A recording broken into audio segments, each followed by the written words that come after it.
सिद्दीक बल के गार पे जाओ उस पे दे चुके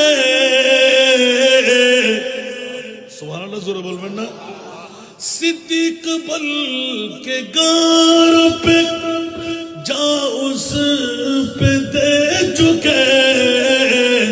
और हफ्ज जा तू जाने फुरूज़े गुरर की है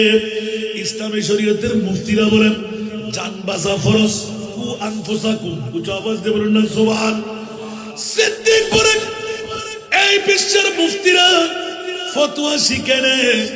দুনিয়ার মুফতিদের ফতোয়া আবু বকর সিদ্দিক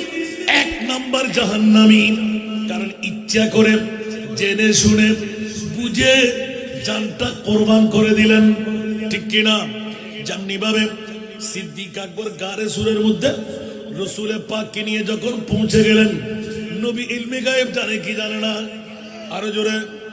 জানে না জানে যারা বলে নবী গায়েব জানে না ওরা দাড়িওয়ালা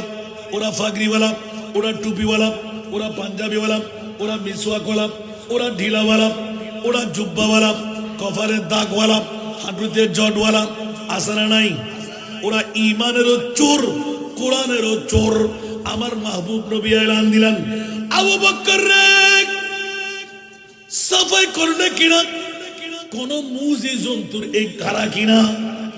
সুবহানাল্লাহ আমার নবীর মুখ দিয়ে আমনে বের হলো সিদ্দিক আকবর ইয়া রাসূলুল্লাহ আমি সাফাই করে ফেলেছি তার মানে নাও বললেন না হ্যাঁ বললেন না কারণ সিদ্দিক আকবর সুবহানাল্লাহ বলেন না সাফাই করার সময়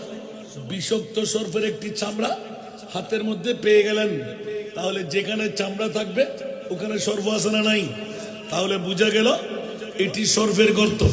উচ্চ আওয়াজ দিয়ে বলবেন না সুবহানাল্লাহ বাবা মনোযোগ কেউ কথা বলবেন না তাকে কথা বলতে দেখবো তাকে জিজ্ঞাসা করবো আমি দীর্ঘক্ষণ ওয়াজ করবো না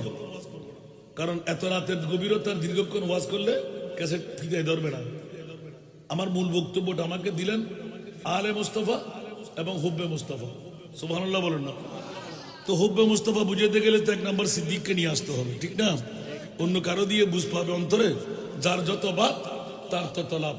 সিদ্দিক আকবর কোন মকাম পেয়ে গেলেন দেখেন সুবহানাল্লাহ বন্ধুরা আমার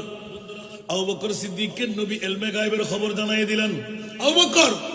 কোন মুজি জন্তুর গারানা তো ইয়া রাসূলুল্লাহ আমি পরিষ্কার করে ফেলেছি তার মানে নাও বললেন না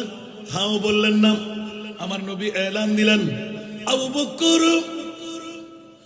খুবই দুর্বলতা